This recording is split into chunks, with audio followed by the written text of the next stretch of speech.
80 में चले यार तारीख में।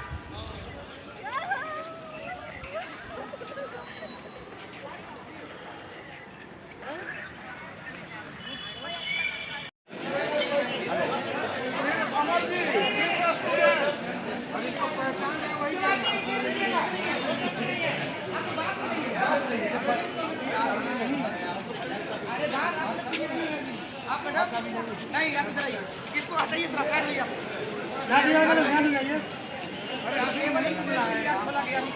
जो आपका मुकुंद चौधरी का बस उसी वाला नहीं हुई। अगर हमें कभी संकेत प्राप्त होते हैं किसी अलौकिक सभ्यता से, तो ये इतिहास की सबसे बड़ी खबर होगी। अब रेडियो सिग्नल एक बात है, लेकिन क्या संभावनाएं हैं कि हम कभी गहरे अंतरिक्ष में जाएं और ऐसी किसी जगह पर अलौकिक प्राणियों से मिले। आधुनिक तकनीक के साथ एक अंतरिक्ष यान लगभग 50,000 किलोमीटर प्रति घंटे की यात्रा कर सकता है। अगर हम आज अपने सबसे करीबी स्टार अल्फा सेंटोरी के लिए यात्रा आरंभ करें, तो इसमें हमें लगभग 100,000 साल लग सकते हैं।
उल्कापिंड से टकरा गया था, माइक्रोवेव ट्रांसमीटर डैमेज हो गया था और हमारा रिपेयर स्टाफ वहां टेक्नीशियंस के साथ पहुंच गया है और उम्मीद है ट्रांसमीटर कुछ ही घंटों में चालू हो जाएगा। ऊर्जा मंत्री इस दुर्घटना के कारण बिजली में हुई कटौती के लिए खेद व्यक्त करते हैं। ऐसी देरी मामूली है और एक जबरदस्त अंतरिक्ष मिशन के लिए तैयारी जारी है। द इंडियन स्पेसपोर्ट 1000 टन की स्टारशिप चंद्रगुप्त को लॉन्च करने वाला है, जिसका नाम एक प्राचीन भारतीय सम्राट के नाम से रखा गया है। इसका लक्ष्य है पृथ्वी से परे एक सभ्यता के साथ पहला सीधा संपर्क बनाना। एक ऐसी यात्रा जो 100 खरब किलोमीटर की दूरी तय करेगी। इसका take off.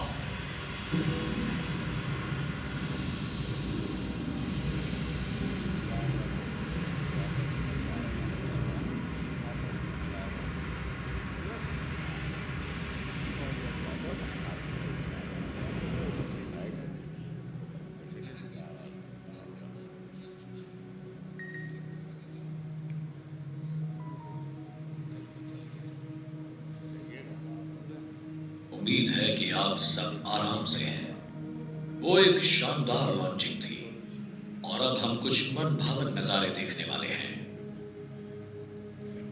Hyper cruising speed पर हम पहले से ही वीनस पर पहुंच चुके हैं। जुपिटर पार करते ही नाश्ता परोसा जाएगा।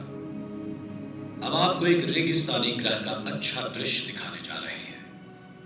हमारे अनुमान के मुताबिक वीनस की सतह पर तापमान 860 डिग्री फ़ारेनहाइट है। किसी भी तरल चीज का वाष्पीकरण करने के लिए पर्याप्त गर्म, यहाँ तक कि सीसा भी पिघल जाए। बारिश होती है, सतह इतनी गर्म होती है कि उससे टकराने से पहले ही बूंदों का वाष्पीकरण हो जाता है। आगे है लाल ग्रह मार्स। ये भी एक रेगिस्तानी ग्रह है, लेकिन मार्स वीनस की तरह उबलता गर्म नहीं है। इस वक्त इसका तापमान 70 डिग्री है, लेकिन आज रात तक ये 0 से नीचे 100 डिग्री हो जाएगा। आप एक मार्टियन छुट्टी पर पृथ्वी से आए पर्यटकों से भरा एक लोकप्रिय रिसोर्ट देख सकते हैं। ये शायद बारबाडोस ना हो, लेकिन ये दृश्य अतुल्य है। अब हम जुपिटर के ग्रेविटेशनल फोर्स को महसूस कर रहे हैं और जैसा कि आप खिड़कियों से देख सकते हैं, ये विशाल ग्रह घने बादलों की परतों के नीचे छिपा हुआ है, जिसमें ज्यादातर अमोनिया और सल्फर है। ये ऑरेंज स्पॉट एक हरिकेन जैसा तूफान है जो कम से कम 300 वर्षों से उग्र है। ये तूफान इतना विशाल है कि 3 पृथ्वी इसके अंदर समा सकती हैं।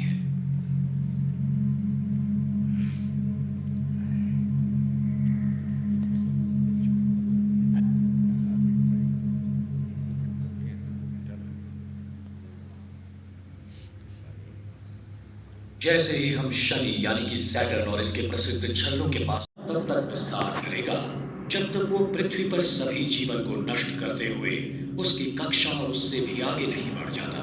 फिक्र ना करें, ऐसा अरबों वर्षों तक नहीं होगा।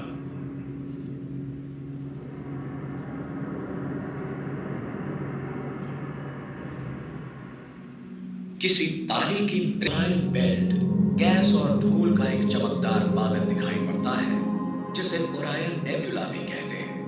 अनगिनत तारों का जन्म स्थान। माना जाता है कि हमारे सूर्य का निर्माण भी अपने सभी ग्रहों के साथ लगभग 5 अरब साल पहले इसी तरह के बादल से हुआ था।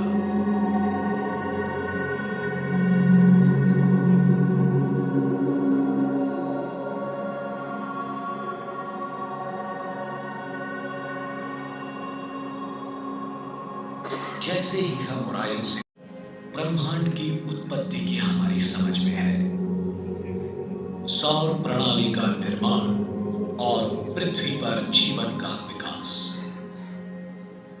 ब्रह्मांड की प्रकृति को समझने के लिए आइए आकाश में एक सैर के लिए चलें। ओरायन तारामंडल से शुरू करना अच्छा रहेगा क्योंकि इससे एक हिंसक ब्रह्मांड में जीवन की चुनौतियों का पता चलता है। कुछ तारे जैसे कि रिगेल हमारे सूर्य की तुलना में विशालकाय हैं। रिगेल 50,000 गुना तेजस्वी है। नजारों में से एक है। सजिटेरियस के आसपास मौजूद बुद्धिमान प्राणियों के लिए ये लगातार ओवरहेड किया जाएगा। रात के आकाश में शानदार प्रकाश और रंग की बाढ़। कल्पना कीजिए हर रात्रि इस तरह का दृश्य।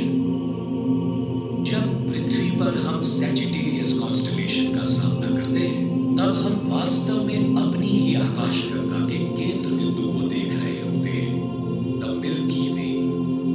हम आकाशगंगा का सिर्फ एक छोटा सा हिस्सा है। मिल्की वे में 100 अरब से अधिक सितारे हैं, लेकिन हमारी आकाशगंगा आसपास की 20 अन्य क्लस्टर आकाशगंगाओं का सिर्फ एक हिस्सा है और वो क्लस्टर हजारों आकाशगंगाओं से बने सुपर क्लस्टर का हिस्सा है और सुपर क्लस्टर एक सुपर सुपर क्लस्टर का हिस्सा है और ये चलता रहता है। कुछ लोगों का मानना है कि ब्रह्मांड 100 अरब से भी अधिक आकाशगंगाओं से बनी एक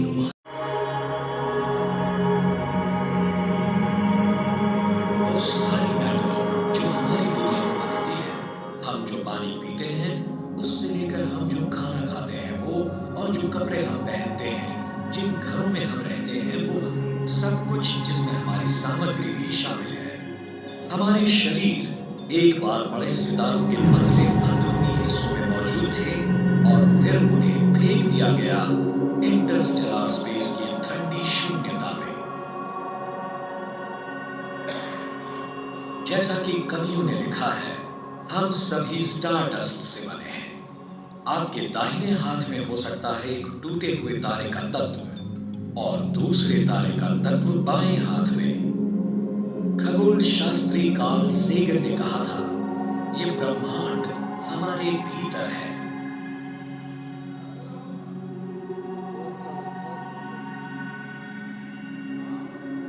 ऐसा प्रतीत होता है कि जब भी कोई तारा बनता है तो ग्रह बनने की संभावना भी होती है।